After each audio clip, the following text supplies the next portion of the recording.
தற்போது அண்மை செய்தி. ஈரோடு கிழக்கு தொகுதி இடைத்தேர்தலில் தேர்தல் அதிகாரியை கண்டித்து செய்தியாளர்கள் வாயில் கருப்பு துணி கட்டி போராட்டத்தில் ஈடுபட்டு வருகின்றனர். மாவட்ட ஆட்சியர் அலுவலகம் முன்பு வாயிலில் அமர்ந்து தர்ணா போராட்டத்தில் செய்தியாளர்கள் தற்போது ஈடுபட்டு வருகின்றனர். அந்த காட்சியினை நேரடியாக நாம் பார்த்து வருகிறோம். மாவட்ட ஆட்சியர் அலுவலகம் முன்பு தற்போது செய்தியாளர்கள் போராட்டத்தில் ஈடுபட்டு வருகிறார்கள். இடைத்தேர்தலின் போது தகவல்களை தருவதில் அலட்சிய போக்குடனும் செய்தியாளர்களை அவமரியாதையாகவும் நடத்தியதாக செய்தியாளர்கள் தரப்பிலிருந்து குற்றம் சாட்டப்பட்டிருக்கின்றன. வாயில் கருப்பு துணி கட்டி செய்தியாளர்கள் போராட்டத்தில் ஈடுபட்டு வருகின்றனர். தேர்தல் அதிகாரியை கண்டித்து செய்தியாளர்கள் வாயில் கருப்பு துணி கட்டி போராட்டத்தில் ஈடுபட்டு வருகின்றனர். மாவட்ட ஆட்சியர் அலுவலகம் முன்பு செய்தியாளர்கள் தர்ணா போராட்டத்தில் ஈடுபட்டு வரும் காட்சியினை நாம் தற்போது நேரடியாக பார்த்து வருகிறோம்.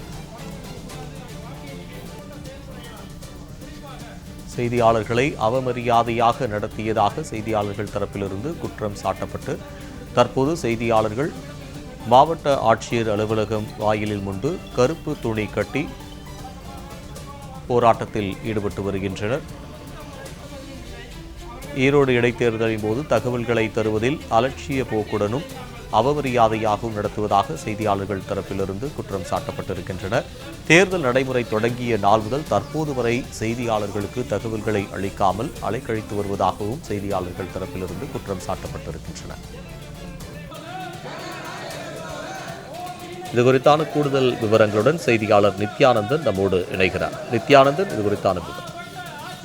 நிச்சயமாக ஈரோடு மாவட்டத்தில் இடைத்தேர்தல் என்பது நடைபெற்று வருகிறது. ஈரோடு கிழக்கு தொகுதியில் சட்டமன்ற உறுப்பினராக இருந்த மறைந்த EVK இளங்கோவன் மறைந்ததை அடுத்து அந்த இடத்திற்கான இடைத்தேர்தல் என்பது நடந்து வாக்குப்பதிவும் 5ஆம் தேதி நிறைவடைந்திருக்கிறது.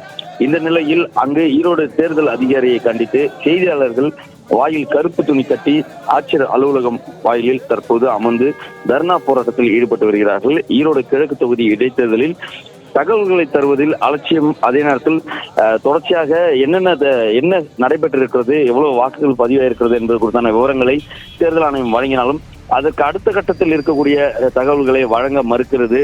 அங்க இருக்கக்கூடிய ரிட்டர்னிங் ஆபீசராக இருக்கட்டும், அதே நேரத்தில் அரசு அதிகாரிகளாக இருக்கட்டும், இந்த நேரத்தில் தேர்தல் நடைபெறுவதால் தேர்தல் அதிகாரிகளாக செயல்பட வேண்டும். ஆளுங்கட்சியாக இருக்கக்கூடிய அரசிற்கு உடந்தையாக இல்லாமல் தேர்தல் அதிகாரிகளாக நியாயமான முறையில் பணியாற்ற வேண்டும் என்பதுதான் அங்கு இருக்கக்கூடிய செய்தியாளர்களுடைய மிக முக்கியமான கோரிக்கையாக இருக்கிறது, ஊடகவியலாளர்கள் கோரிக்கையாக இருந்து வருகிறது.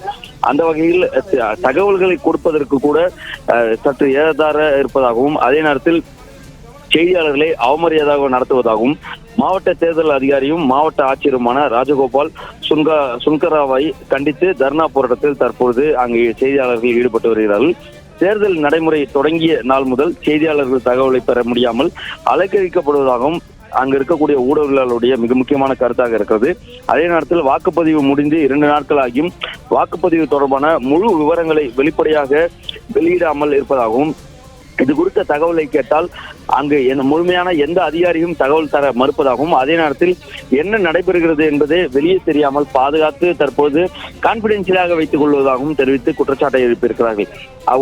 அதாவது ஒரு தேர்தல் நடைபெற்று முடிந்தால் எந்தெந்த வாக்குச்சாவடியில் எவ்வளவு வாக்குகள் பதிவாயிருக்கிறது, அதே போல ஒரு தொகுதி முழுவதும் எவ்வளவு வாக்குகள் பதிவாயிருக்கிறது, அதே நேரத்தில் அங்கு குற்றச்சம்பவங்கள் ஏதேனும் நடைபெற்றிருக்கிறதா உள்ளிட்ட முழுமையான விவரங்களை தருவது என்பது காலங்காலமாக இருக்கக்கூடிய ஒரு மரபாக இருக்கிறது. ஆனால் செய்தியாளர்கள் சென்று வாக்கு பதிவு நிறைவடைந்திருக்கிறது. வாக்கு எண்ணிக்கை அன்று எந்தெந்த இடங்களுக்கு செய்தியாளர்களுக்கு அனுமதி, அதே நேரத்தில் வாக்கு எண்ணிக்கை கொடுத்து ஒவ்வொரு அரை மணி நேரத்துக்கோ அல்லது 1 மணி நேரத்திற்கோ எவ்வளவு வாக்குகள் பதிவாயிருக்கிறது, எந்தெந்த கட்சிகளுக்கு பதிவாயிருக்கிறது என்பதான விவரங்கள் அளிக்கப்பட வேண்டும் உள்ளிட்ட பல்வேறு விவகாரங்கள் இருக்கிறது. ஆனால் எந்த விவகாரத்திற்கும் எது குறித்து விவரங்களை கேட்டாலும் மாவட்ட தேர்தல் அதிகாரி இருக்கக்கூடிய ஆட்சியரமாக இருக்கக்கூடிய ராஜகோபால் சுன்கரா எந்த தகவலையும் அளிக்காமல் செய்தியாளர்களை அலைக்கழிப்பதாக ஈரோடு செய்தியாளர்கள் தற்போது தர்ணா போராட்டத்தில் ஈடுபட்டு வருகிறார்கள். இந்த தர்ணா போராட்டம் என்பது ஈரோடு மாவட்ட ஆட்சியர் அலுவலகம், தேர்தல் நடத்தக்கூடிய அதிகாரியாக இருக்கக்கூடிய அலுவலகத்திலே தற்போது நடைபெற்று வருகிறது. ஆகவே வழக்கமாக இதில் ஒருபுறம் செய்தியாளர்கள் போராட்டம் இருந்தாலும் மறுபுறத்தில் ஈரோடு கிழக்கு இடைத்தேர்தலில் போட்டியிட்டால் திமுக நியாயமான தேர்தலாக இது இருக்காது, திமுக அராஜகத்தில் ஈடுபடுவார்கள் என்று கூறி பிரதான எதிர்க்கட்சிகள் அனைத்தும் தேர்தலில் இருந்து விலகிவிட்டார்கள். ஆனால் நாம் தமிழர் கட்சியும் திமுகவும் தான் அங்கு களத்தில் நிற்கிறார்கள், மற்றவர்களெல்லாம் சுயேட்சையாக நிற்கிறார்கள். ஆகவே இது நியாயமான முறையில் தேர்தல் நடைபெறுகிறதா அல்லது வெளிப்படைத்தன்மையோடு நடைபெறுகிறதா என்று மாவட்ட ஆட்சியர் தான் இது உறுதி செய்ய வேண்டும். ஆனால் மாவட்ட ஆட்சியரே தகவலை தர மறுக்கிறார் என்று செய்தியாளர்களே அங்கு போராட்ட களத்திற்கு தர்ணா போராட்டத்தில் ஈடுபடக்கூடிய அளவிற்கு தள்ளப்பட்டிருக்கிறார்கள் என்றால் அங்கு என்ன வகையில் தேர்தல் நடைபெற்றிருக்கிறது என்பது மக்களுக்கு தான் இது புரிய வேண்டும் என்ற வகையில் இந்த தர்ணா போராட்டம் என்பது அமைந்திருக்கிறது. விரிவான தகவலுக்கு நன்றி நித்யானந்தன்.